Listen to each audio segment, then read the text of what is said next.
Dave made this beat.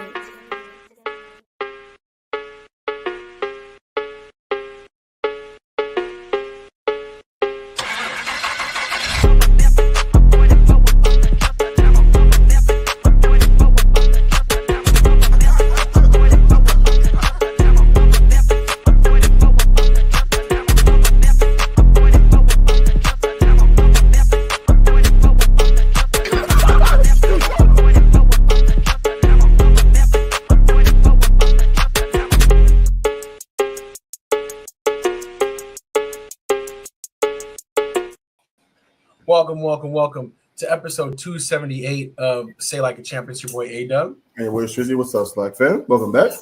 Welcome back to the show. This is our Christmas edition, coming to you a little bit early, and we are pre-recording this one, so make sure to drop your comments as you go along and you're watching later tonight. But just to let you know, if we're not responding in live, that's because we're doing a little bit of YouTube magic here and recording this one a little bit early.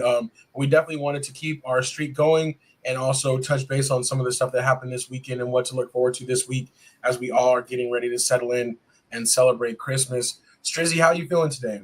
I'm feeling good, man. You know what I'm saying? My Panthers got the dub, so I was happy about that. I got a friend who's a really, really big Cardinals fan. Always been a Cardinals fan too, just as big as I'm a Panther fan. So watching my boys beat down on them again for like the 6th out of the 7th time they've last played each other, it's a good feeling, you know what I'm saying? So I got to make sure I got to hit him up later to, some bragging rights for this past weekend. So I'm feeling good.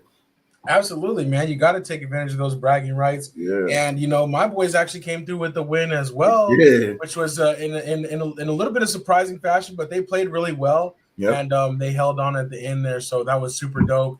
On Sunday Night Football, their last primetime game of the year, getting a big win and actually sending the Bucs into a tie or actually kind of second place in their division when they had a chance to control their destiny. So it's really cool to see, even after our teams, personally, each of our teams being eliminated from the playoff chances, still playing hard, still getting victories, still giving us something to watch for. So that's super dope.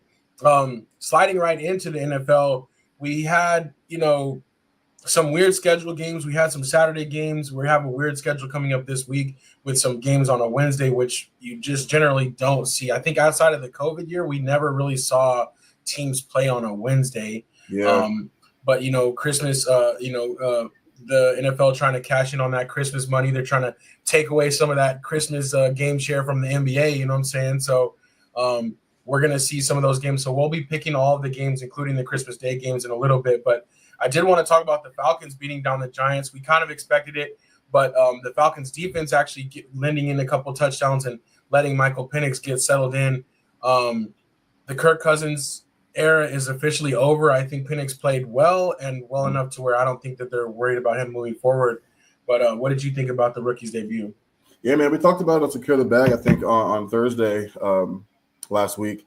And I actually took them for the -8, you know what I'm saying, spread. And the reason why I felt that way is because, what better team to start your rookie quarterback, you know what I mean, who's another team who gives up a lot of yards on the ground. So we knew that Bijan Robinson was going to have a good day too. So it was nice that the defense and the run game came in clutch, because it just made sure that he didn't have to do too much or worry about too much, you know what I'm saying? But even though they came through, like, he still also looked really, really good. He got the balls out to his number one receiver in Drake London. Just a lot of the things that you kind of almost say worry about, but you want to see, you know what I mean? If you want to see, I think you get to see that. So again, no better team, aside from maybe like the Panthers or something like that to go against, some of the lower bottom teams, but great way to start his NFL career for sure. Yeah, most definitely. And I got to give a shout out to you. Like you said, you called that on the Secure the Bag. You did hit a triple bag again. Yeah. You picked up the Cardinals. You picked the Panthers in the upset, the Commanders in the upset, and then you picked the Falcons with that big spread. So 2 triple bags in a row. Great job on that. And I picked up 2 bags, 2 out of 3, so not so bad. So we've been kind of dialing it in. We've been locking it in. The only one that really screwed me was that Dolphins 49ers, which I waffled on that pick, man. I was like, but the Dolphins did handle business against the 49ers. I had the 49ers and I switched last minute. I don't know why. I just had a bad feeling. Yeah. Yeah, for sure. Especially with them down to like their fifth string running back on the 49ers side. It's like, For sure. only so much you can do there. Absolutely. Some few other, not too many other notable results. We talked about the Commanders, the Panthers, those kind of upsets. The Lions did what they expected to do. The Ravens beat down the Steelers on the return trip, but we figured they would probably split. Only other things I did want to comment is Tank Dell. Shout out, and our thoughts are with him. Yeah, with the nasty looking leg injury on the touchdown pass, caught the pass, but definitely I feel like that shook up the Texans and kind of took them out of their game a little bit, which is to be expected, when you see a player go down like that. Other notable thing, though, is I wanted to give a shout out to Brock Bowers, and I had 99 yards in the game yesterday, went over 1,000. Just really beast mode as a rookie for the Raiders, and I think he's going to end up having the best rookie tight end, statistic wise, at least for the Raiders for sure. But he could be up there with with setting history. I can't remember exactly how many more yards he needs, but with having that extra game now, since they've kind of changed things, might be setting a tight end rookie record. So, and not to mention, he still has no quarterback really throwing it to. I think he had 9 or 11 receptions yesterday. He had like a gang of receptions too. Yeah, 11 receptions. Receptions. So and that's like the second or third time he's done that this year, dog. So dude, man, you get that kid a quarterback and it's over, bro. Like he's gonna. I feel like until they get a quarterback, he's gonna be like DJ Moore to me, right? Where it's just like he's just gonna go over 1,000 every year, no matter who's throwing him the football. But you just gotta find him a quarterback, man. Like get that kid a quarterback to see. To really elevate his career. We're going to be drafting him in the first round too, like with Travis Kelce and the Kittles of the world. So he's a beast, dog. He's a beast for sure.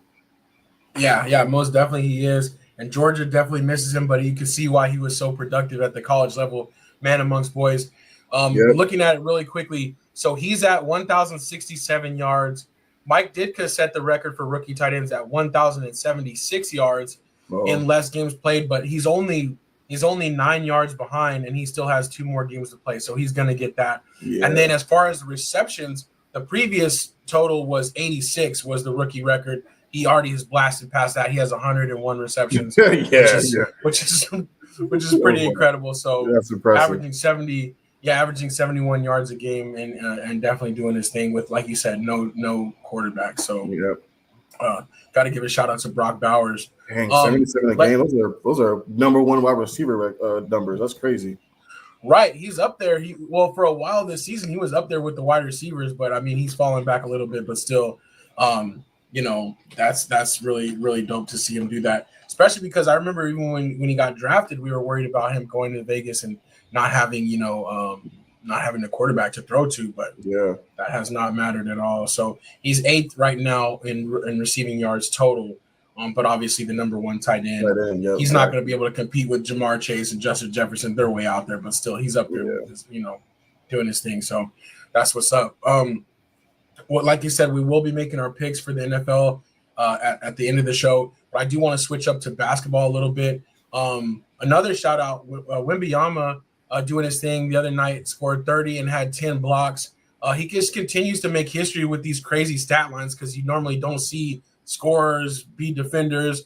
He's had the 5-5-5 game where he had 5 blocks, 5 steals, 5 assists, 5 points, 5 boards. Like stuff like that is just crazy. We're going to continue to see him dominate, but I do feel like he's growing into his body a little bit more, and this is only the tip of the iceberg, really. Yeah. I think sometimes it kind of sucks because Pop is great at holding guys back for a little while. So be able to see him do what he's doing while he's being held back is crazy because he is like at the end of the day, like when the Spurs go up against kind of guys who have kind of like the bigger bruiser centers, they kind of either they'll hold him out of the game or they'll keep it at the 3-point line so he's not really down getting beat up a little bit. So to see him be able to do these things where they're still kind of holding him back a little bit as he grows into that man's body is insane. Like that's crazy. You just don't see blocks like that no more. Exactly. He's definitely the future, and I love to see it. But like you said, it's a good point as far as Pop. Like he doesn't really let his people shine like that exactly. And they're still kind of protecting him. But he's gonna do great. So that's what's up. Other quick news: Alex Caruso getting a 4-year extension to stay with the Thunder. 4 years, $81 million, which is a great job locking him up now. before there's any question or before he does even better this year and has a chance to go into free agency. The Thunder knew what they were doing with that pickup, and he's just a great player. We've seen it since the Lakers G League times and him kind of coming up, but especially on the defensive side of the ball, he's just a stud. Also, sad to see Mo Wagner for the Magic going out for the year with the torn ACL. Yeah. He's definitely been doing his thing, but obviously his Franz is already out. Paulo's been having some injuries, so that definitely hurts them. That definitely hurts them moving forward. The last thing we were going to talk about is to give a quick shout out to the Bucks for winning the NBA Cup. Yeah. And I did want to hear your thoughts on that and also your thoughts on them not celebrating with champagne afterwards. Yeah, it's funny. I like that they didn't celebrate, but also not how it came to be. You know what I'm saying? Like it was weird because the Lakers ex-coach, Darvin Ham, basically telling them like, don't celebrate like we did. Don't make this year your NBA championship. Don't get complacent. And it kind of felt like a little bit of a knock to them, and maybe a little bit because he did come from the Bucks, right? So maybe he is looking out for them a little bit there, but I don't know. I don't know if the Bucks have that issue. You know what I mean? I think one of the things with the Lakers over the past couple of years has kind of been a little bit of like middle of the pack. You know what I'm saying? And I think even though LeBron will never admit it, I think he is kind of like, I'm about to retire. You know what I'm saying? Like, I just don't think it matters to, like, nothing matters to him as much anymore. His son's in the league, you know what I mean? Like, he did what he wanted to do. So I just kind of feel like these last couple of years, like, I don't think them celebrating that championship with champagne and stuff like that really did too much for their other championship aspirations, you know what I'm saying? So, I kind of get the circumstances where you're like, you know what, he's right. Let's not celebrate too much because we want to keep, the eye on the true prize, if you will. But I don't know. Still kind of weird. Yeah, I agree. I think I think it was him just trying to be a little bit salty towards the Lakers, and for no reason. Like, the Lakers had to move on from him. Yeah. He showed multiple years in a row where they would just get off the terrible starts and then get going. And I don't think, like you said, like that the reason that the Lakers didn't succeed in the playoffs was because they celebrated their in-season tournament. Exactly. I think it's kind of silly, but again, like I get the point, like you said, but I don't like the origin of it being from Darvin Ham when he's like, you're not a proven winner. You don't know about that either. Like, exactly. You don't know what it takes either. If it was the Warriors saying that after coming off of like multiple championships and stuff in their dominant era and being like, we're not going to celebrate this the same way, I would understand that a little bit more versus like Darvin Ham. Like the only reason you're back with the Bucks is because you couldn't do the job as a head coach. Yeah. So all right. That was our NBA stuff. We do have Christmas Day games, and let's go ahead and pick. Let's go ahead and look at the Christmas Day schedule real quick. I'm going to pull that up, and 5 games on Christmas Day. It is weird. It doesn't seem to have its same luster, if you will, because some of these matchups are just kind of weird. The Spurs at the Knicks, even though I like to see Wemby, so I think it's kind of cool that we'll get to see Wemby being featured, but especially for us on the West Coast, like that's an early game. Like we're not really ready for basketball at 10 o'clock this morning. But then we got the Timberwolves at the Mavericks, which is a Western Conference Finals rematch, which is pretty cool. 76ers at the Celtics. 76ers really not holding up their end of the bargain to make this a good matchup. I might call it a blowout. I might, whatever the spread is for the Celtics, I'm probably taking the Celtics spread on that one. Yeah, they're gonna feast for sure. You got the Lakers Warriors, which is always cool to see Steph and LeBron as long as they're both playing.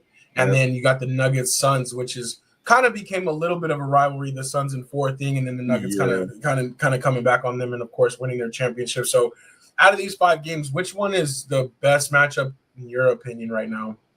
Right now, it's kind of crazy because kind of like you said, it's like none of them really. There's something wrong with every single last one of these games. The Spurs are not on the Knicks level. The Timberwolves are really struggling right now for some reason. They just can't get nothing going. I don't even think Luka's healthy, so I don't know if he's even playing in this game. He didn't play in their last one, so who knows? 76ers as well. They're kind of bumming it. You know what I'm saying? It's crazy to say this, but it might be Lakers and Golden State. Golden State's kind of fallen off a little bit. They, Steph did have a big game last night or the other night.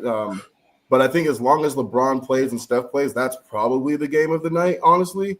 And then Phoenix Suns too. I don't know what's going on with them. I think Book's hurt now, so I don't know. We'll kind of see what's going on. But I think as of right now, for me, it's probably Lakers Warriors, just because of anytime Bron and Steph get together, it's usually a good game. So I don't know. That's probably the game of the night for me. Yeah, I agree. Like you said, these matchups are flawed. These matchups aren't what we maybe thought they would have been at the beginning of the year. Right. But I do think the Lakers Warriors are two teams that are kind of on the same level. Two teams that started off pretty hot and then have kind of fallen back down to earth. So right now they're kind of at the same realm. And like you said, Steph and LeBron, we only have a couple more years with those guys being in the league, especially together and playing up against each other. So that's probably the one to watch, especially for us old heads at this point. Sure. All right, so that's that. The other thing I did want to bring up really quickly before we do our picks is the college football playoff. The first round has gone down, and we'll meet again before the second round starts. Right? We'll see each other again before the new year. But the big thing that stuck out to me is that all of the home teams in this first round won basically by blowouts. They were not close games at all, and people did say, that could be a potential issue with letting so many teams in. Is they're not always going to be great teams. But I did expect a little bit more, especially from Tennessee. They got blown out. Same. I was that was the most disappointing for me. I guess was that Tennessee game, but Clemson, Texas, that was a pretty good game because Clemson tried to make it a game, but everything else was pretty much a blowout. Notre Dame, they did their thing. Penn State, they did their thing. Anything stick out to you on those college football games? Not really. I pretty much picked like all the home teams to win. So, nice small little parlay there, just because like some of the money lines were kind of heavy, so it wasn't too crazy. But money, you know what I'm saying? But I really, really expected Tennessee to just come a little harder than that, especially because their strength of schedule and competition, in my opinion, is so much higher than Ohio State's this past year, especially with Michigan not being nowhere near as good as they were the last couple of years. So I just thought they'd come a little bit harder than that. Thankfully, I didn't take the spread. You know what I'm saying? I just took Ohio State straight up. But I don't know. I just really thought that they were good. Like I said, I think I said last week, like if there was anyone who's going to be upset, I thought Tennessee would be able to get the job done. But they just – I don't know. Maybe they came in there light, took Ohio State too lightly or something. I have no idea. But I don't know. Program is still a program. You know what I'm saying? If they're a top program in the country, like you got to take them. You got to take them seriously. Yeah, take them seriously. Yeah, take them lightly. I think so. I do think, like you said, like the program speaks for itself. I don't know if they're just like watching their last game was them losing to Michigan, who's like a very middle of the pack team. Yeah. But the thing is, Ohio State being at home, I think it really just helped them be ready for that, help them have that confidence coming out. And Tennessee looked like the stage was a little bit too big for them in the first quarter, and then by then it was a little bit too late. So going down 21-0 right off the rip is it's never good. It's never good. So we'll look at those games a little bit closer, but the next matchups are Penn State versus Boise State, Texas versus Arizona State, Ohio State versus Oregon, and Notre Dame versus Georgia, which I think is going to be a really, really good game. I'm excited for that. Yeah. We'll talk more about those, and we'll make our predictions for those, but probably next week we'll do a similar thing where we'll have like a Monday show leading into New Year's Eve and New Year's Day. So that's what's up. The last thing we'll do together today is do our quick pick'em. So we always put it on record, and we always remind you guys to come and compete with us in the Yahoo. Even though there's a game tonight still, it looks like Anthony Weston is going to take it this week. So shout out to him. I think he's only missed 2 games so far. Yeah. And, probably I'm pretty sure everybody picked the Packers tonight. So, so I don't think there's going to be any movement on the line there. But starting off this week, we do have the Christmas Day game, the Ravens versus the Texans and the Chiefs versus the Steelers on Wednesday and on Netflix, which they better have their ish together after the streaming issues with the Mike Tyson fight, because people will be coming for their NFL. But what do you got in these games? These are tricky, man. I still like the Ravens. I feel like the Texans are still going to be a little bit shook up from the Tank Dell news. You know what I mean? It's only 3 days later. You know what I'm saying? Like, it's literally Wednesday, right? And I hate these Christmas games. I'm not a big fan of them. We talked about this earlier, but I do have the Ravens in that one. Texans beat them last year, and I think Ravens want to kind of get some of that, that lick back, and they're still in the running for their division. And I think Texans have already locked theirs up. And then also in this was the one that kind of gets me a little bit. This is the type of game where the Chiefs could lose. You know what I'm saying? Like, it's just, again, it's going to be a greedy game. It's probably going to be a fast game because of all the, the running that's probably going to be done on both sides. And I think it's in Pittsburgh too, if I'm not mistaken. Yeah, it's in Pittsburgh. Yeah, it's in Pittsburgh. So, Pittsburgh obviously just got their butts handed to them by the Ravens, so they're going to be coming back too. And just a part of me just also kind of feels like Kansas City doesn't want to put everything into this game with fear of somebody getting hurt. Like, Patrick Mahomes talked about it earlier this week. Like, he's not a fan of this game either. Like, he's just not a fan, and he's also banged up too with the ankle injuries. So I think I'm gonna pick Kansas City just because it's Kansas City, but I would not be surprised if Pittsburgh steals this game. Plus, it's just hard to go 17-1. You know what I mean, for the year, whatever it could be. So yeah, 16-1. Yeah, 16-1. Yeah. So it'll be tough. I think they can do it. I don't think they have anything super tough to end their schedule, but aside from this, I think they play the Broncos again. Yeah, they play the Broncos the last week of the season. So all right, so I guess two teams that are actually pretty tough, and one's a division one. But if they're going to lose another game, it'd be this one. Yeah, that's kind of what I was thinking as well. And it's weird. Like, you would think normally going into it, they would try to throw everything into this game, and then they would take that last week off so they could kind of rest and go into their bye week. But as long as they win one of these last two games, then they will be all right. Buffalo, I think they're 12-3, so the best they can do is 14-3. They can't catch the Chiefs as long as the Chiefs win one more game. Yeah. So I almost feel like you said, they might hold off on this one since this is a physical team they're going against. This is kind of a nasty game. Yeah, they might hold off a little bit on this one and then really go after that Broncos win in the last week to clinch it. So exactly. We'll see how it goes. Get a week off too with the bye. So exactly, yeah. So I'm kind of with you though. I'm picking the Chiefs only because it's the Chiefs, but I wouldn't be surprised if they get upset. I just know that the Steelers are also trying to clinch their division, and seeing the Ravens play the Texans. I am picking the Ravens over the Texans, so it could come down to the wire for that for the Steelers and the Ravens as well. Yeah. The Steelers play the Bengals the last week, and the Ravens, I think, play the Browns. So, so we'll see. We'll see how that ends up. Let's go ahead and keep this thing rolling, though. We're gonna finish this out with the rest of our picks for the NFL, and then we'll shut it down here. So, next up, we got the Seahawks and the Bears on. This will be on our normal programming on Sunday. Oh yeah, for sure. For this one, I don't know. This one's tricky, man. I don't know with these teams, with these two teams at all. It's weird. Like they're competitive one week, they're not another. I thought the Bears would put up more of a fight at home against Detroit. They didn't. You know what I'm saying? Yeah. I'm picking the Seahawks. You know what I'm saying? I can't do it right now. The Bears' offense is just atrocious. I can tell DJ Moore is unhappy. Like, he is not feeling the offense. He's not feeling Caleb. Like I said a couple weeks ago, every time they pan back to him, he just looks done. You know what I'm saying? I wouldn't be surprised if he asked for a trade. I'd love to see him back in Carolina, honestly. But I'm going to Seahawks. I don't know why. I just can't do it with the Bears. Yeah, same. I felt like the Bears are going to win one more game this year, but then we're running out of time. And every time I come up, I'm like, I don't see it. So I'm going with the Seahawks as well on this one. Next up, Chargers at Patriots. Yeah, I think Patriots. They played well at the beginning against the Bills, but I think that's it. Chargers are going to win this one. I think they. I don't think the division's set yet, is it, for this team? No, they're not, because I think they're tied with the Broncos. They currently have the what's it called? But I think they're tied, right? Well, the thing is but they're not going to, because they're in the division with the Chiefs. Oh yeah, the Chiefs. My fault. But they're still trying to clinch a playoff spot, though. Yeah, you're right. But yeah, so I'm taking Chargers. They're gonna probably win out, honestly.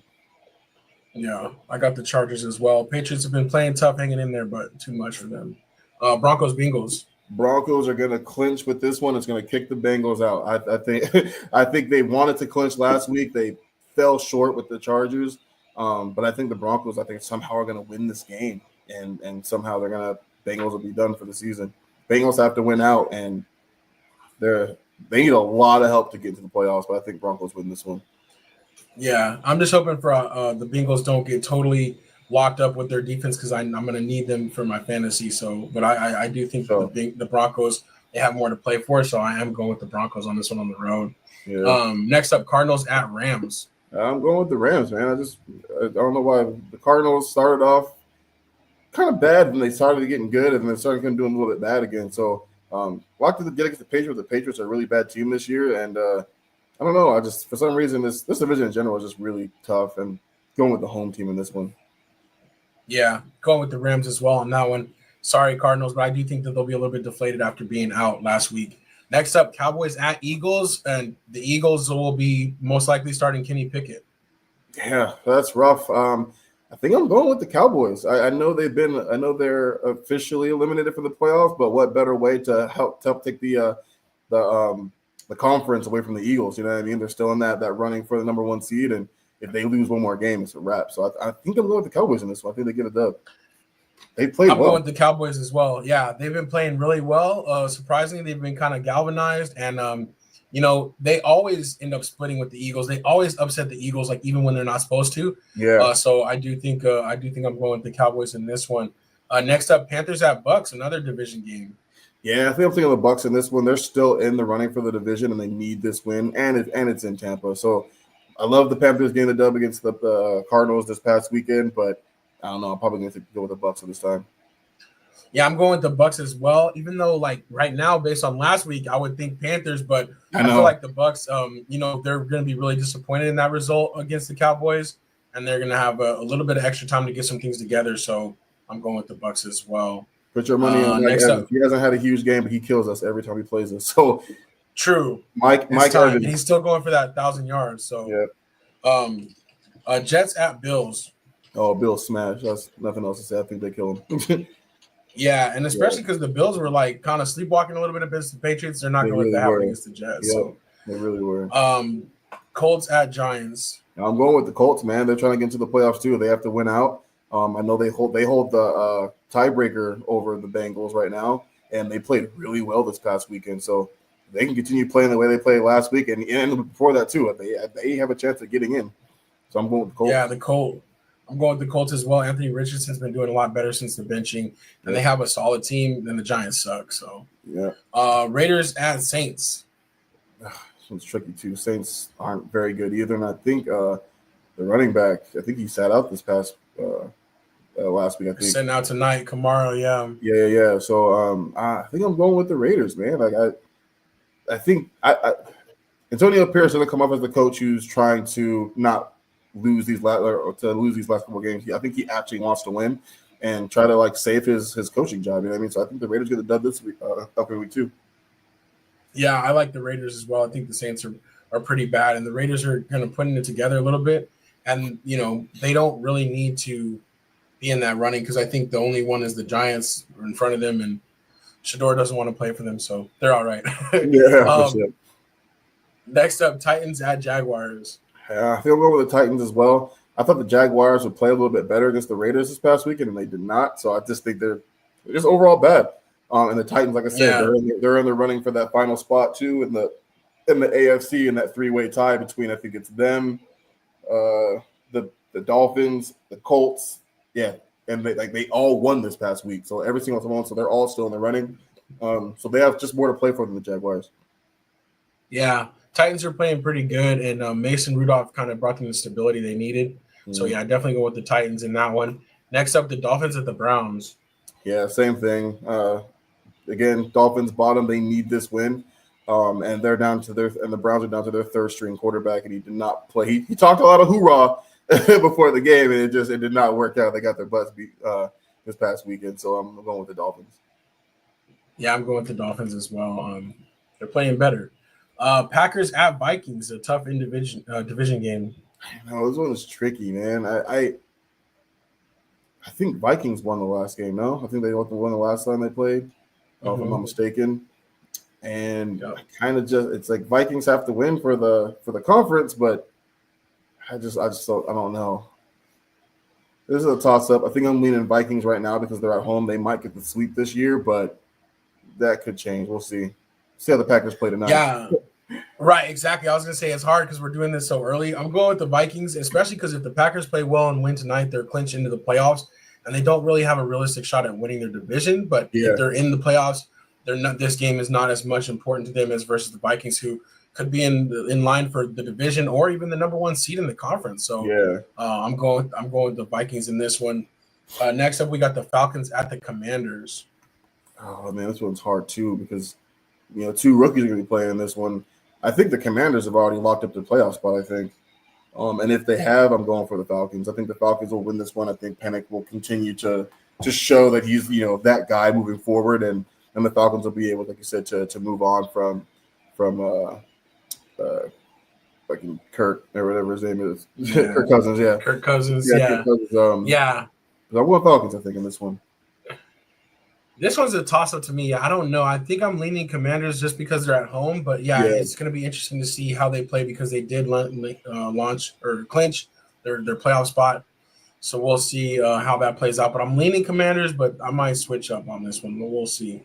And then the last one, the Lions. Washington has not – they haven't clinched yet. Nope, neither has Green Bay. So it might actually depend. Well, because Green Bay will clinch tonight. Yeah, and it's crazy because the Washington's 10-5 and they still haven't clinched it up yet. That's wild. Yep. It's crazy though, depending on your division, it can really switch up a lot for you because you could be, you're 8-7 on the NFC South side and you're good to go. You know what I'm saying? Win your division and get a home game.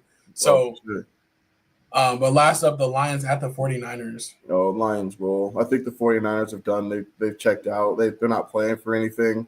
Just get your guys healthy. You know what I'm saying? I think they're legit done. And like I said, Lions are still playing for that number one seed in the conference. So, that's the Lions. Yeah, Lions a much better team at this point, much more healthy, and they got a lot to play for, like you said. So going with the Lions on that one. All right. That was our show, our Christmas edition, Say Like a Champ 278. So we appreciate everybody rocking with us, everybody in the comments, hitting that like button, throwing your comments out there, participating with us in the Slack and pick them. Looks like we will be back next Monday. Yep. Probably the same kind of thing before the New Year's festivities. But again, just want to sign off with very Merry Christmas to everybody. Hopefully everybody has a wonderful holiday, spend some time with family and doing the things you love. And it's, what I'm saying, let there be peace on earth. You know what I'm saying? Just be calm and cool, collected and not stressful for the holidays. But Strizzy, you got anything you want to sign us off with before we go? Just like you said, man, just Merry Christmas, Happy Holidays to everybody out there. Take this time to kind of reflect, what I'm saying, the things that happened this year, be thankful and blessed for everything that, didn't happen this year, that possibly could have, and just take the time to spend with your family and remember how much you love them, how much they love you. And, tomorrow's not promised, you know what I'm saying? So just make sure you get in with your families and just remember what Christmas time is all about. You know what I'm saying? That's all. That's pretty much it. That's what's up. I love it. And yes, we do definitely consider y'all our Slack family, and we appreciate you guys rocking with us all year long. We'll see you one more time before 2025, but until then, it's your boy A-Dub. And your boy Strizzy.